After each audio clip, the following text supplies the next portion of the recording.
Olá, pessoal. Bem-vindos ao episódio desta semana do Mustard Seed Leadership Podcast. Estamos fazendo uma série chamada Os 5 Níveis da Liderança no Reino e estamos na parte 8, o que significa que vamos falar sobre o terceiro nível de liderança. No primeiro nível, falei sobre liderança controladora. No segundo, vimos a liderança celebridade e agora vai mudar. Agora vamos olhar para os modelos do reino. E o ponto de partida é o que eu chamei de liderança servidora, que vem de Mateus 20:26. Jesus disse: "Com vocês não será assim. Pelo contrário, quem quiser tornar-se grande entre vocês deverá ser servo." Agora, o ponto de partida que observei em cada um desses níveis de liderança é para onde está fluindo o valor. Porque o que vamos ver é que um líder servidor agrega valor às pessoas. Em outras palavras, liderança servidora é totalmente sobre o líder agregar valor às pessoas. O que vimos na liderança controladora é que o valor fluía das pessoas para servir ao líder. Ele estava forçando o valor das pessoas para conseguir o que queria,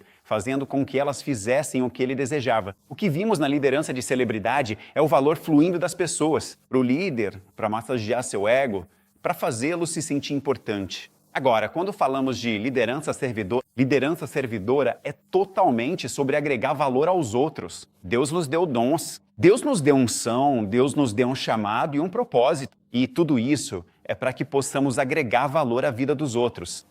Então, a liderança servidora reflete a beleza da sabedoria de Deus e o gênio dos seus caminhos. Agora, o que quero dizer com isso é que Jesus não repreendeu seus discípulos por desejarem a grandeza. Agora, lembre-se de toda a história. Se você tem acompanhado, a série que começou com Tiago e João e a mãe deles indo até Jesus, pedindo por posições de grande glória no reino um dia.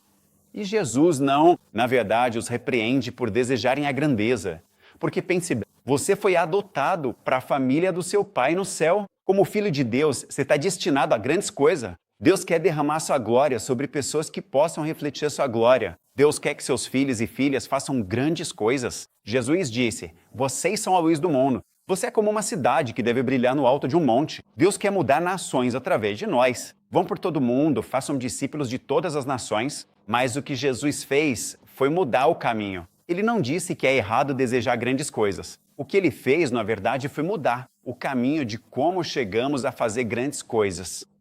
E então, Jesus falou sobre o caminho do mundo. E lembre-se, isso é tudo sobre autopromoção. O caminho para a grandeza no mundo é roubar os holofotes, tomar a glória, jogar a culpa nos outros e exibir suas conquistas e riqueza. Nós sabemos que é isso que o mundo faz. Então Jesus agora muda esse caminho e simplesmente diz o seguinte: aqui está o caminho para a sua vida se tornar algo grandioso. Sirva com amor, serve em segredo, sirva a todos. Sirva o tempo todo e sirva com humildade, porque por trás disso existe uma lei do reino em ação, assim como a gravidade. Você não precisa acreditar na gravidade para que ela funcione do mesmo jeito. O que Jesus está nos mostrando é uma lei do reino que está sempre em ação. E nós já ouvimos isso algumas vezes. Ela simplesmente diz o seguinte: quem se exalta será humilhado. Quem se humilha será exaltado. Deus resiste aos orgulhosos, mas dá graça aos humildes. Pedro, que teve que aprender essa lição de forma tão dolorosa com Jesus, resume tudo a ser. Em 1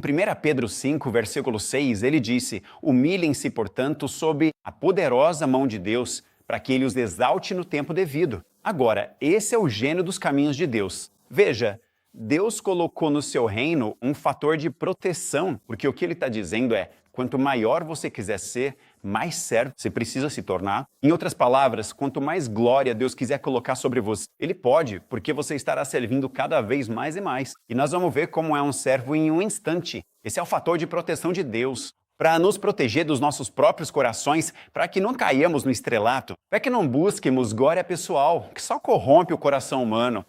Por mais que Deus queira te dar mais influência e destaque, se você não for capaz de servir com humildade, então a glória que vier depois será sua, te destruiria. Agora, lembre-se das principais características de um servo. Os servos têm um mestre. Eu sei que isso parece óbvio, mas precisamos lembrar que somos filhos de Deus. Somos filhos de Deus e, no entanto, nós somos servos de Cristo Jesus. Jesus é o nosso mestre. É daí que vem a identidade de um servo, do fato de ele ter um mestre. É isso que os torna servos. Em segundo lugar, eles estão ali por causa do mestre. Todo o propósito deles, em amor, é o propósito do mestre. E muitas vezes nos pegamos perguntando a Deus: Qual é o meu propósito na vida? Não. Qual é o propósito de Jesus? Ele é o mestre. Nosso propósito é servir aos propósitos do mestre. É isso que significa ser um servo. E em terceiro lugar, tudo gira em torno do mestre. Não se trata do servo. E isso é fundamental. O foco nunca deveria estar nos servos. Sempre esteve no mestre. Assim como João Batista, eu devo diminuir. Ele deve crescer.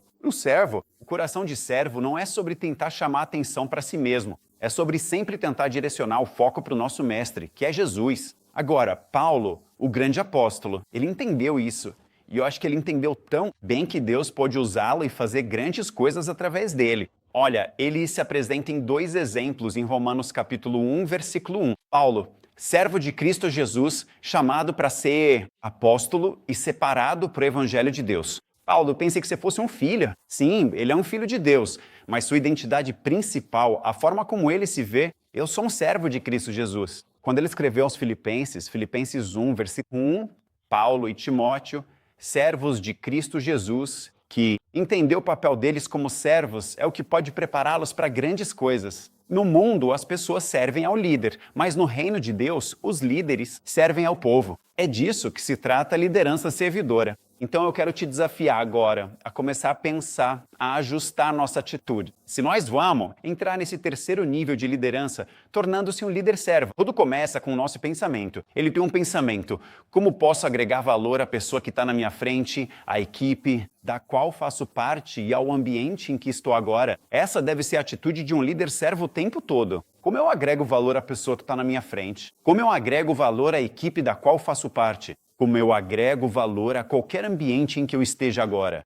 Quanto mais você faz isso de forma consistente, mais o seu perfil de liderança vai crescer. Agora vamos refletir sobre algumas perguntas. Primeiro, você se classificaria como um líder servidor? Você está agregando valor aos outros ou esperando que eles agreguem valor a você? É sobre isso que eu quero que a gente comece a pensar. Para onde está fluindo o valor? Como líder, você espera que as pessoas sirvam a você, seus planos, sua agenda? Ou você se vê principalmente como um servo das pessoas que você chama? Liderar? Número 2. Quais são algumas maneiras de identificar onde você pode agregar valor às pessoas? Quais são alguns dos seus talentos, suas habilidades, a maneira como você interage? Que ações práticas você poderia tomar para agregar valor à vida de outras pessoas? E, em terceiro lugar, como a liderança servidora se manifesta em seus diferentes contextos? Ambientes, na sua família, no seu trabalho, na sua igreja. Enquanto você reflete sobre cada um dos ambientes onde você tem influência, o que poderia ser? Como seria ser um líder servidor nesses ambientes? Espero que isso ajude. Isso é fundamental. Aprender a pensar como um servo. Líder é o começo da promoção de Deus em nossas vidas. Então espero que faça sentido. Na próxima semana, vamos aprofundar ainda mais. Então até lá, que Deus te abençoe.